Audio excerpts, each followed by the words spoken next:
Buenas tardes, pregunta médica. Jueves científico en pregunta médica de ginecología y obstetricia. No sin antes lamentar este terremoto repetido en Venezuela. Que uno tenga juicio de razón. Réplicas así tan continuas. Una réplica así continua, tan rápido. Dice que menos de un minuto duró este segundo movimiento telúrico, que inicialmente fue de 7.2 y el segundo, antes del minuto, 7.5 o 7,5, como lo dicen. Venezuela está pasando por una situación difícil, porque cuando uno evalúa las repercusiones de un terremoto, de un movimiento telúrico, generalmente las réplicas son menores. Las réplicas son menores y no son tan continuas. Fueron dos movimientos telúricos, como cuando uno sacude y vuelve y sacude, y no deja tiempo. Y una de las características importantes siempre en los terremotos es la profundidad. La profundidad. Y la profundidad del terremoto fue de 10. ¿Qué significa y qué varilla llega ahí? ¿Qué varilla llega ahí? Por consiguiente, ese movimiento telúrico, cuando sacude, se lleva a la base. Porque que ninguna base de una estructura va a llegar a 10 kilómetros. No llega ni a 1 kilómetro. Entonces, la profundidad de 10 es para arrancar todo. Para arrancar todo. Siempre la superficie en relación con la tierra y el movimiento telúrico son parte a evaluar, porque si el sismo, el movimiento telúrico no es tan profundo, pues la estructura que agarran el edificio sostienen, pero esto no. Esto hace una excavación por encima de la inserción del edificio. Y por eso es que ha tumbado edificios enteros. Los países han empezado a manifestar la solidaridad. Muchas veces mandan cosas innecesarias, pero nosotros a nivel médico, que fuimos en la Comisión Auxiliar Haití, los analgésicos, mascarilla, juegan un papel importante.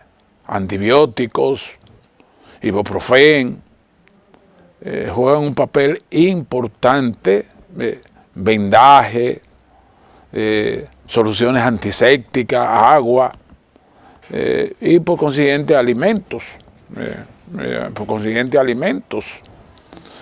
Importante. Ya las comunidades se han expresado y Dios mío, qué tragedia, qué tragedia tan cerca. Generalmente cuando se producen esos movimientos así tan violentos en la costa del Caribe, pues se movilizan las aguas.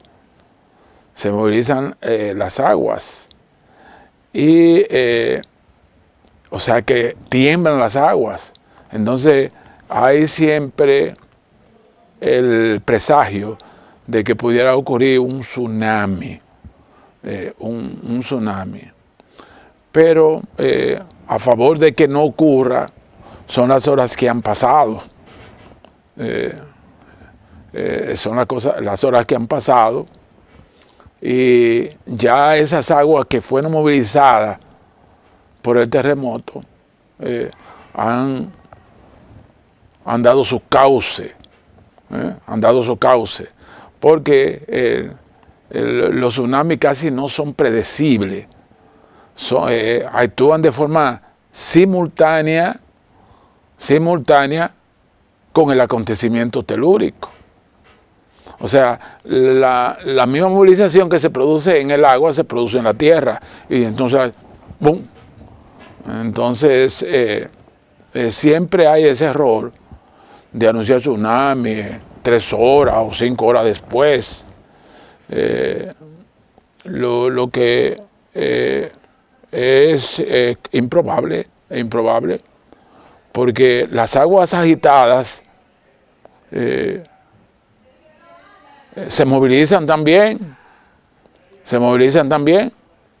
y casi el tsunami ocurre simultáneamente, una media hora después, un minuto, una hora después, simultáneamente. Pero por lo que, respetando a los expertos, no creo que haya peligro de tsunami, aunque haya una alerta. Y que en este caso habría que tener esta noticia en desarrollo, porque es muy probable que en estas últimas horas no se determine la magnitud de la morbi y la mortalidad de este acontecimiento. Las naciones desarrolladas, ya el presidente Trump lo ha dicho inmediatamente, un país aliado, y va a mandar ayuda, y van preparados, porque eso se necesita todo un protocolo.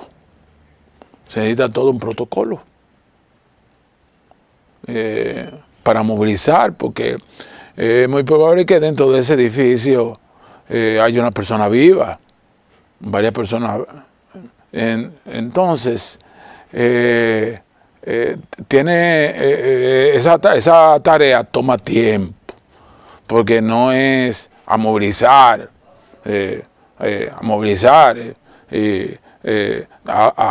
sin ningún tipo de protocolo. Van con un protocolo para ir movilizando. Ya han salido personas que ya la han auxiliado, que el edificio se derrumbó y sin embargo estaban vivas. Entonces ahora esta noticia nosotros no podemos predecir el número de muertos, pero usted puede estar seguro que van a ser miles de muertos, porque todavía no se ha hecho un diagnóstico, y esos edificios, dada la magnitud del movimiento telúrico, es para tumbar cualquier edificio. Porque es que el terremoto, en su pronóstico, no tan solo es la fuerza en la escala de Richter, sino también la profundidad. O sea, que esa es la capacidad para derrumbar. ¿Y qué varilla llega a 10 kilómetros? Desde que hacen así, el agarre se va. Por eso que esos edificios han caído tan fácilmente. Así que estaremos aquí en Pregunta Médica y los programas afines, informándole al pueblo dominicano de ese pueblo hermano de Venezuela, que se ha visto involucrado en esta tragedia que de la naturaleza poco frecuente,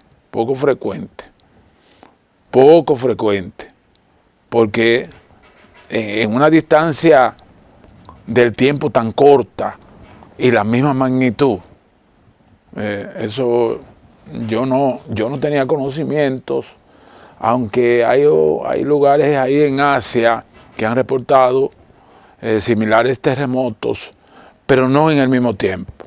Han reportado la fortaleza del movimiento telúrico, pero no con esa distancia de tiempo. Sin embargo, uno sigue investigando y que tenga esa profundidad. Yo creo que ese es único en Venezuela, con esa profundidad y a esa corta información.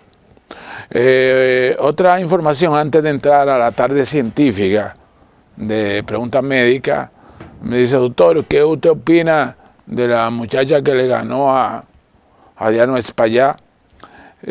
A mí no me merece ningún tipo de comentario, porque tiene una ignorancia sin límites.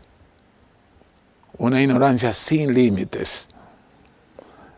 Entonces, una persona que tenga ese tipo de ignorancia y que agrede mi país, no merece que yo utilice ningún tipo de respuesta. Es una ignorancia sin límite que tiene. Y obviamente una marioneta, porque el ignorante es lo que oye. Tiene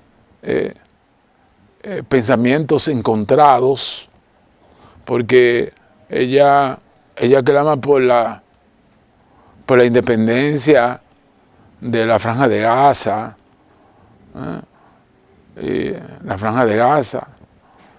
y que sea independiente de Israel, de Palestina.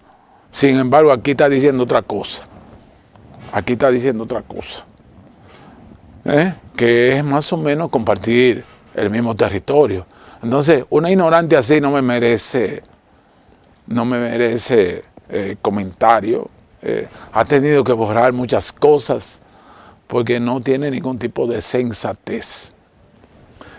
Hoy vamos a hablar de un acontecimiento que nosotros hemos tenido que sospechar de este problema cuando viene la preocupación de que la muchacha no se ha desarrollado. Ahí es que nosotros cae en manos del ginecólogo. Entonces, ese diagnóstico tardío no es que le va a resolver nada, pero este síndrome de Turner, que así que se llama, pudiera facilitarle ciertas situaciones a esa paciente, porque ocurre en mujeres, el síndrome de Turner, que le hagan la vida más llevadera. Entonces el médico tratante, el médico investigativo, debe siempre estar mirando los niños, porque son muchas cosas que la observación de un niño te va dando informaciones que no necesariamente se traducen en el nacimiento, como el síndrome de Turner, porque generalmente se confunde mucho, porque a veces el síndrome de Turner da baja estatura. Entonces el pediatra no se preocupa mucho, porque resulta que los padres no son altos, y la voz de alarma en muchísimas ocasiones llega al consultorio ya cuando la niña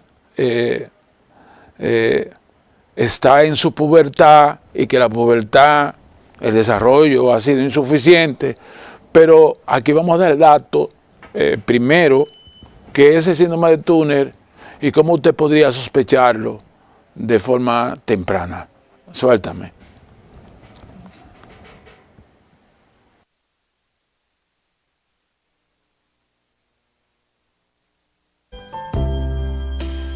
Nosotros hemos encontrado el síndrome de Turner, no sé por qué la condición de nosotros no es pediatra, pero debería diagnosticarse de forma temprana,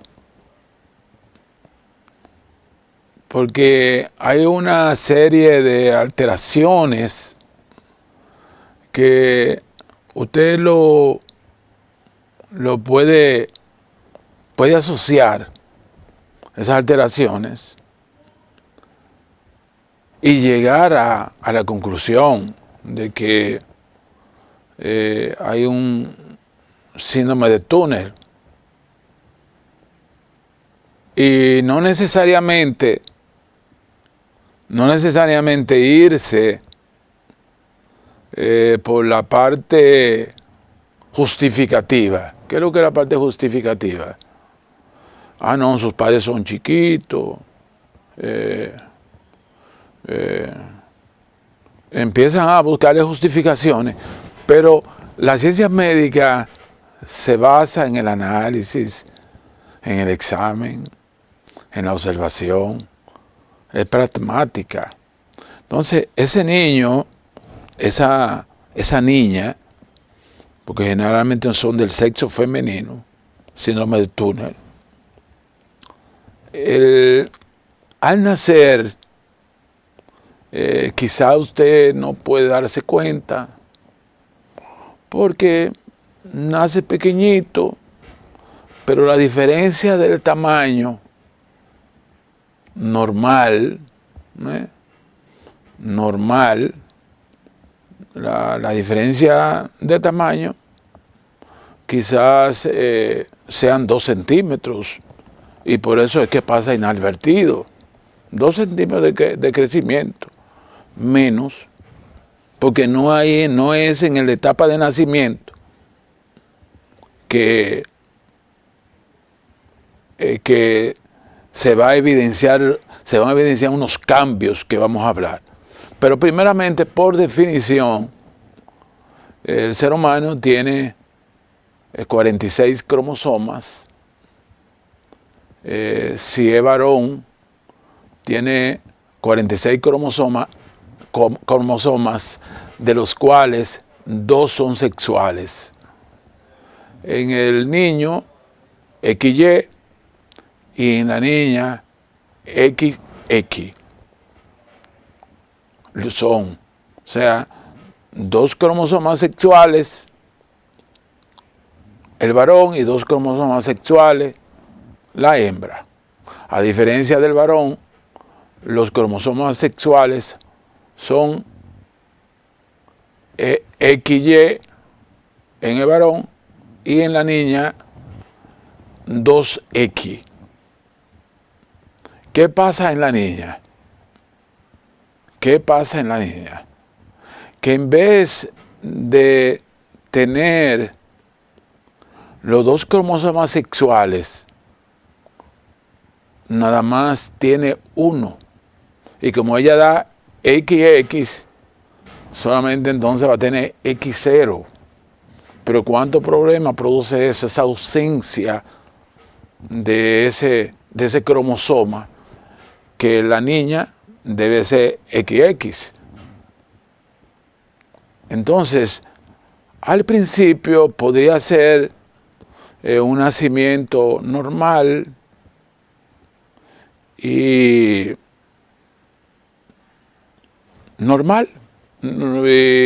considerar que los padres no son tan grandes,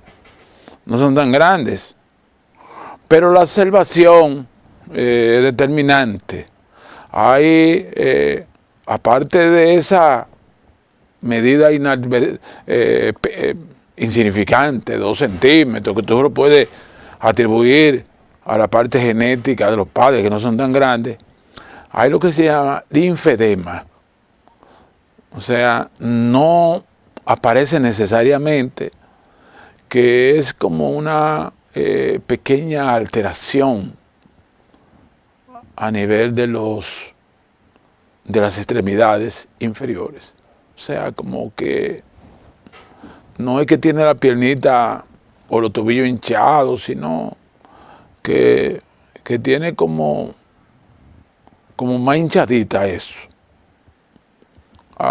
Como los familiares no son médicos, el llamado a detectar esa situación se llama el neonatólogo. Mirar siempre las extremidades inferiores, que no tienen por qué, porque no es exagerado, ni tampoco es fijo, que todos salen con el linfedema. No, la mayoría, lo único al nacer es quizá un poquito más pequeño, unos 2 centímetros, 2 centímetros menor que el parámetro del niño, 2 centímetros menos. Y como dato importante, pudiera tener esa pequeña hinchazón en las extremidades inferiores. No es que va a ser piernuda, porque es que le buscan, se van por la puerta ancha. Yo estaba hablando ayer de la puerta ancha. La puerta ancha lo que lleva es la perdición. Pues la puerta ancha, todo es fácil. Y en la puerta estrecha es que está el éxito. Ahí es que está el éxito. Pasando trabajo, mirando, ¿por qué voy a investigar? La puerta ancha es una especie de zona de confort. No, es que son chiquitos. Entonces, esta niña nace no diagnosticada y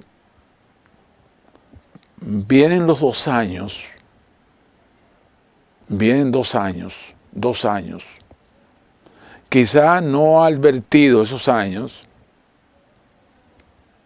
que llame la atención por el neonatólogo, pero sí a los 2 años ya se advierte en la medición del niño, pie-cabeza, que esa niña, niña, que esa niña no tiene un crecimiento adecuado. No triplicó el crecimiento como sucede,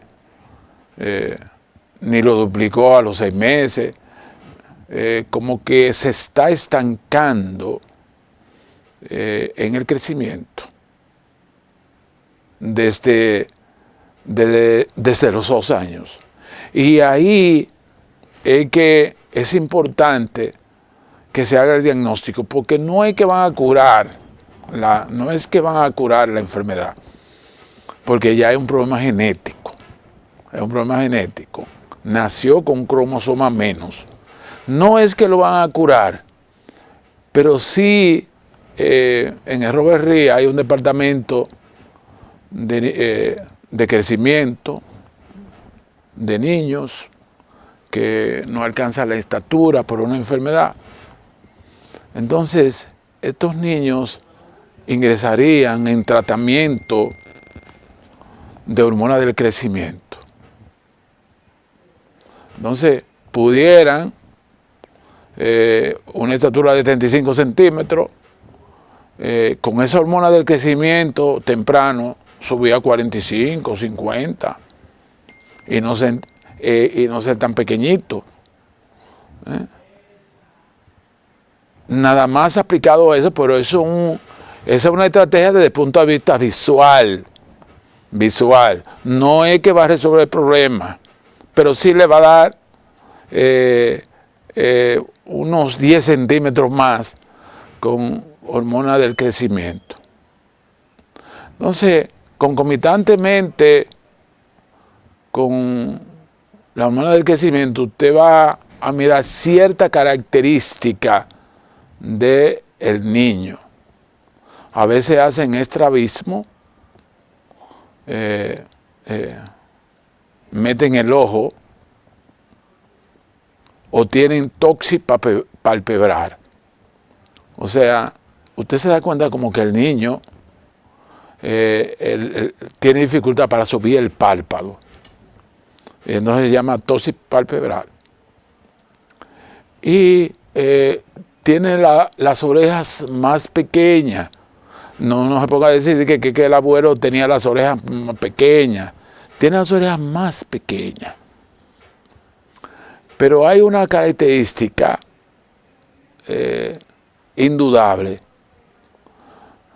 que en algunas ocasiones empiezan a estudiar el síndrome de Down y el síndrome de Down no está vinculado a eso, pero sí es un signo que está muy frecuente, que es el cuello corto, que es también muy frecuente en el síndrome de Down.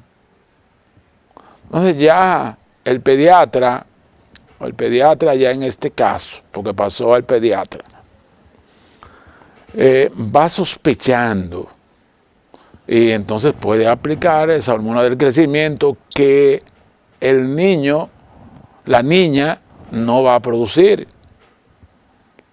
esa hormona del crecimiento.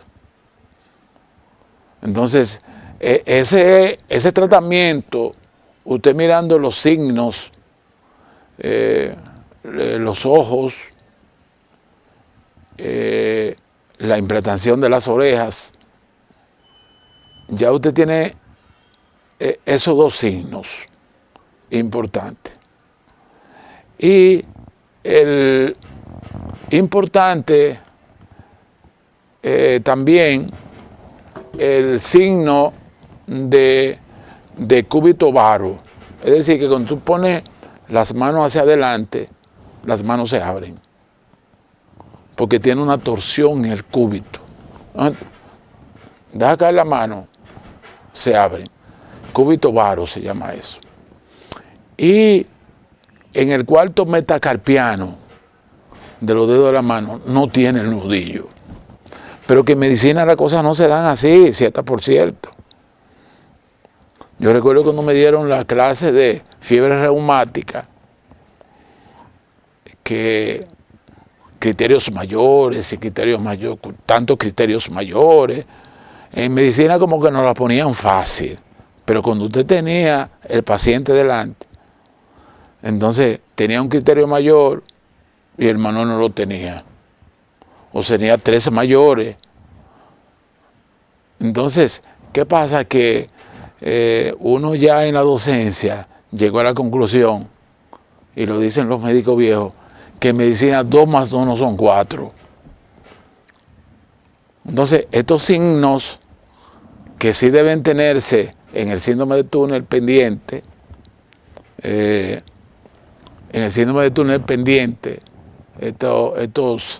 estos signos no necesariamente tienen que presentarse. No necesariamente, pero ya usted viene sospechando de un cuello corto, un estrabismo peligroso, aquellos niños que uno lo ve con lente tempranamente, afectado de una miopía. Es muy frecuente que no aparezca en esos tiempos tan tempranamente, porque el uso de la visión va disminuyendo la visión cercana y la de distancia con la previsa, pero no en un niño. Entonces cuando yo veo a un niño de que tenía un problema visual, ya uno empieza a sospechar y que no está creciendo mucho. Entonces, esos signos son determinantes para que entonces usted haga lo que se... Vamos a darlo hasta la 35, yo te aviso, para dejar de explicar, para que quede bien edificado el tema.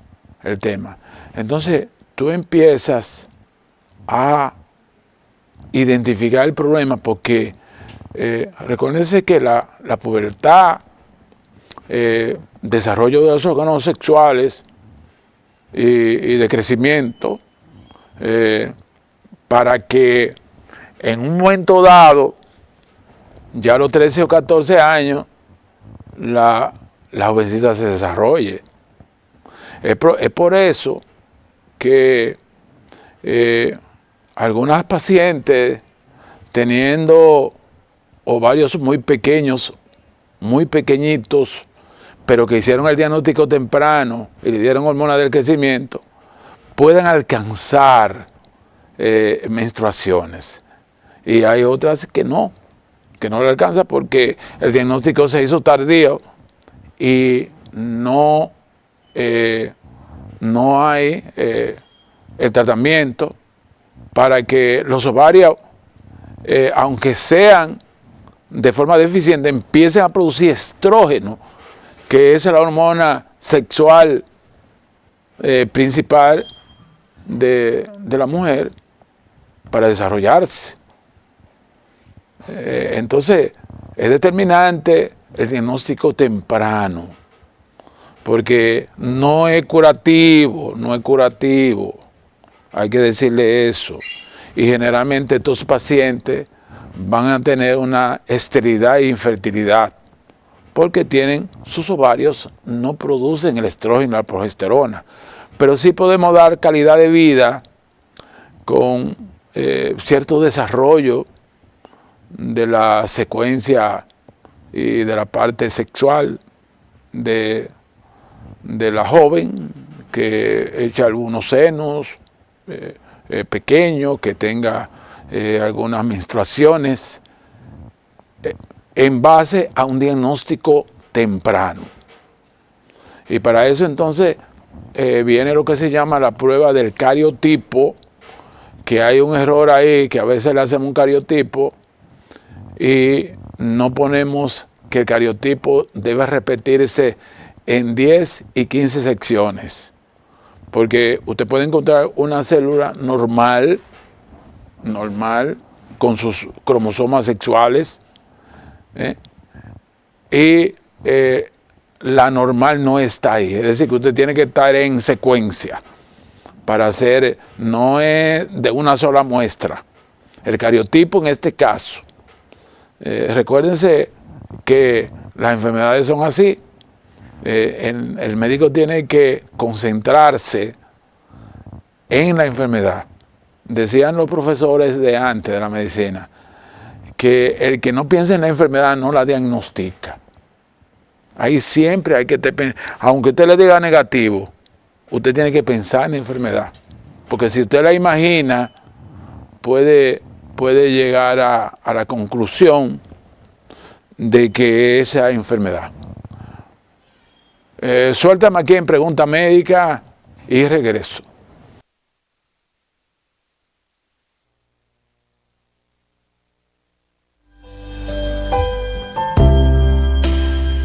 Continuamos así aquí en pregunta médica. Hoy el síndrome de Turner, genético, y que en muchas ocasiones pasa desapercibido y se descubre ya cuando o no le llega la menstruación o las glándulas mamarias no se han desarrollado. Y la estatura siempre la atribuyen a que los padres son pequeños, pero hay un problema respecto a ese diagnóstico. Nosotros hemos abogado de que aquí algún día haya un edificio como uno que yo visité en Boston, dedicado a detectar tempranamente enfermedades genéticas. Porque las enfermedades genéticas aquí son escasas de diagnosticar, incluyendo la falsemia. Hemos encontrado pacientes embarazadas que debutan que son falsémicas porque el médico tuvo la intuición de mandarle a hacer una electroforesis de hemoglobina. Entonces, eso es lo que llaman la observación del paciente, pero teniendo en claro una serie de acontecimientos que se dan en ese paciente. Por ejemplo, en el síndrome del túnel se dan con mucha facilidad fracturas que un niño se cae y quizás tenga 5 veces menos probabilidades de producirse esa fractura, y sin embargo a ese niño, a esa niña, tiene una fractura, y es que esa niña no está produciendo estrógeno, y el estrógeno es determinante para evitar la osteoporosis. Entonces esa niña tiene una osteoporosis como si fueran menopáusicas, porque es que no están produciendo, sus ovarios no están produciendo estrógeno. Entonces, esas fracturas fáciles en niños, en niñas, en la escuela, podría inducir a pensar en el síndrome de túnel y no llegar a la edad de la pubertad, donde ya el diagnóstico es ostensible, niña de poco crecimiento, no le llegó la menstruación, algunos de los signos que yo le dije, por ejemplo en el cuarto metacarpiano, yo he podido mirar eso, mirar en el Robert Reed cuando pasamos en el área de pediatría, uno observar, porque a veces el médico que está en formación pasa a sala de pediatría, pero quizás quiere ser neurólogo, pudiera ser psiquiatra, pero entonces te ponen a rotar en un lugar donde a ti no te gusta la pediatría, y ahí es que tú tienes que hacerlo bien. Porque yo siempre he procurado decir aquí que el médico el diploma dice doctor en medicina. No, usted es doctor en medicina, y aunque haga otra especialidad, usted tiene que tener datos generalizados de un niño. Cuando yo conocí al doctor Mendoza en el Robert Reed, yo veo que ese señor llega con un maletín y saca unas ampollitas, y a cada niño con procesos diarreicos le da una gotica. Dado que era el director y un científico, nadie le pregunta, pues yo estaba rotando por ahí, doctor, ¿qué es eso? Él me miró y se ríe. Me miró y se rió. Mire, esto yo lo mando a buscar en Estados Unidos, y eso se llama enterogermina, se llama eso. ¿Y para qué sirve eso, doctor? Es que el niño con diarrea tiene alteración de la flora intestinal, y este medicamento va a restaurarle parte de la flora intestinal. pero ese medicamento no había salido. Y luego yo lo vi en el internet, ese medicamento. Pero eso es determinante de esos procesos diarreicos que son permanentes, es porque la flora intestinal ha desaparecido. Entonces esas ampollas, que salvé un perrito yo con esas ampollas, dije, bueno, me dan a aplicar eso, y resultó. Y con una enfermedad, el parvovirus, que es dificilísima, resultó con eso, con esa parte. Entonces, aunque uno tenga otra especialidad, siempre es interesante observar otras especialidades. Eso es determinante, observar otras especialidades, porque usted no sabe qué le puede tocar. ¿Qué le puede tocar? Bueno, usted es ortopedista y sucede entonces que su niño cae con un dengue. Es muy lamentable que usted se le muere ese niño, usted siendo médico, pero ha sucedido eso aquí, que siendo médico el niño le muere de dengue. Entonces es importante que los médicos que estén en formación traten de aprender de todo. Y no es para que estén permanentemente expresando que saben de todo, sino como es parte de su formación, que puedan dar un criterio, porque ayuda, indiscutiblemente que ayuda. Y luego eso le da lo que se llama una formación integral, porque en el hospital siempre están buscando a los que son líderes, aquellos que están aportando ideas,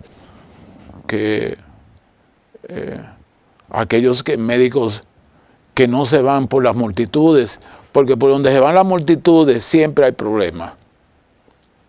Yo siempre he dicho, por donde las multitudes se van,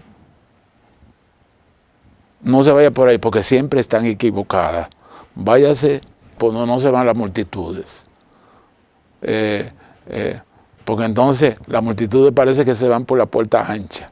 Y la puerta ancha está llena de gancho y de perdición. Son cuando tú te sales de tu zona de confort, las cosas que son difíciles son las que dan buenos resultados. Póngase a pensar en eso. Cuando usted ve que una cosa es fácil, váyase a las cosas que son difíciles. Y cuando usted está rotando en ginecología obstetricia, usted va a ser médico cardiólogo, pero qué interesante que usted se vincule con la ginecología y obstetricia y luego usted tenga algunos criterios, porque pudiera ser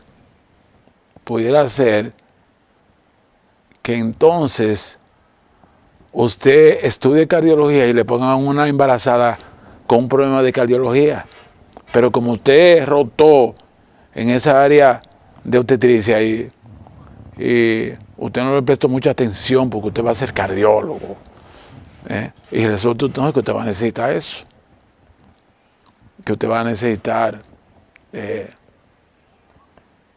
informaciones que son importantes. Entonces, ese niño o esa niña con el síndrome de túnel es una niña que llama la atención hasta un médico general, porque el crecimiento no es adecuado, tiene alguna característica en los ojos, como que no cierra bien los ojos, tiene el cuello lo tiene corto,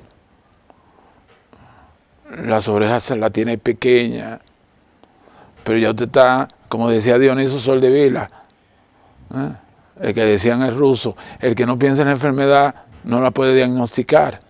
Pero si usted pasó por un área de pediatría y vio tempranamente eso, que alguien le explicara, como médico pediatra, el señor, el profesor Jesús Félix Iglesias, Félix Iglesias, que era otro de los coordinadores en el ROERRI, dice, mire, lo que nos hace el pediatra no,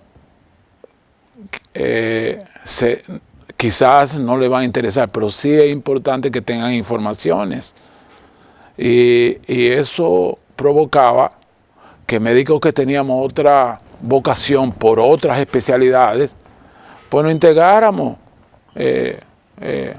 a ver cosas y que definitivamente te ayudan en la carrera y que tú vas a tener la diferencia de aquel que estudió eso y el síndrome de túnel le pasó inadvertido, porque es que pasas por varias manos, y desde los 2 años tú vas observando que ese niño, esa niña, Dios, esa niña, es en niña que se da eso, esa niña no está creciendo. Y las mismas, las uñas, como que son encorvadas. Oh, pero míralo ahí. ¿No? Tú vas mirando, tiene esto, tiene aquello. Entonces tú vas haciendo la inferencia de que es un síndrome de túnel y empezar la hormona del crecimiento para que por lo menos si esa niña no va a tener descendencia, pueda hacer una vida social, porque es un problema grave, porque ella se va a portar como una menopausia, porque sus órganos genitales van a estar atrofiados, va a tener un envejecimiento prematuro de sus órganos genitales, y es precisamente porque los ovarios no están funcionando. Los ovarios pequeños, disfuncionales o ausentes, no están funcionando. Pero tampoco va a tener ovulación ni nada de eso. Pero una de las características de desarrollo y que pone a la familia, la pone contenta, es la menarca o primera menstruación. Con un tratamiento temprano y un diagnóstico temprano te podría vincular este problema tempranamente y hacer una vida más llevadera, porque conjuntamente con estos signos usted va a tener que hacer una resonancia magnética, porque muchas veces estos pacientes tienen problemas cardiovasculares, dicen la tetralogía de Fallot, o tienen una estenosis a nivel de una de las válvulas. Entonces, por eso es que es emocionante la medicina, por eso es emocionante. Suéltame.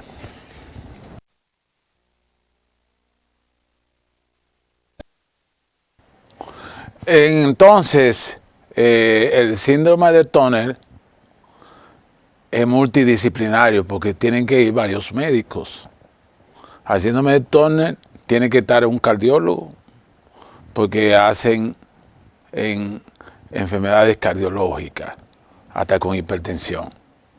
O pueden tener alguna alteración estructural en el corazón. Tiene que estar el endocrinólogo porque hacen tiroiditis autoinmune. O sea, no producen FSH y LH. Tiene que estar el diabetólogo, porque ellas tienen una intolerancia a la glucosa. No manejan los carbohidratos. Un diabetólogo tiene que estar. Tiene que estar un nefrólogo porque producen lo que se llama el riñón en herradura, la que lo hace más propenso a infecciones urinarias. Y tenga muy pendiente ya al final de esta ponencia humilde que le estoy presentando,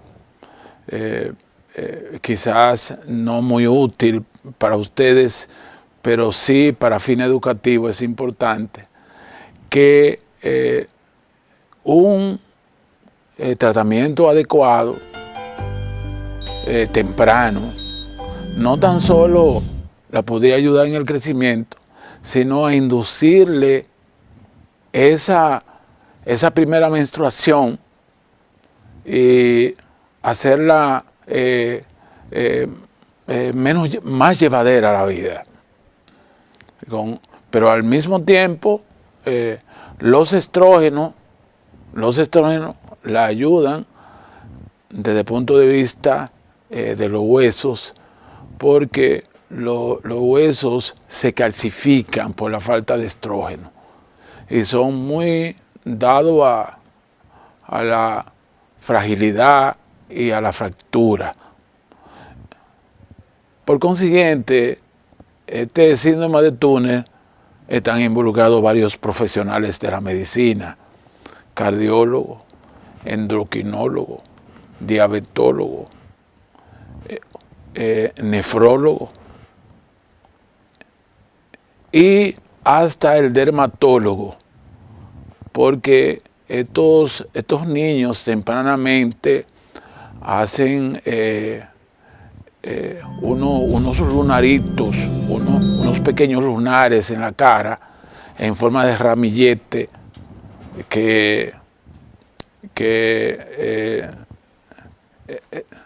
puede hacer pensar al médico en el síndrome de Turner. Son muy propensos a hacer estas patologías a nivel de la piel, pequeños lunares diseminados en forma de racimo. Pues muchísimas gracias, me sueltan y que pasen un buen día.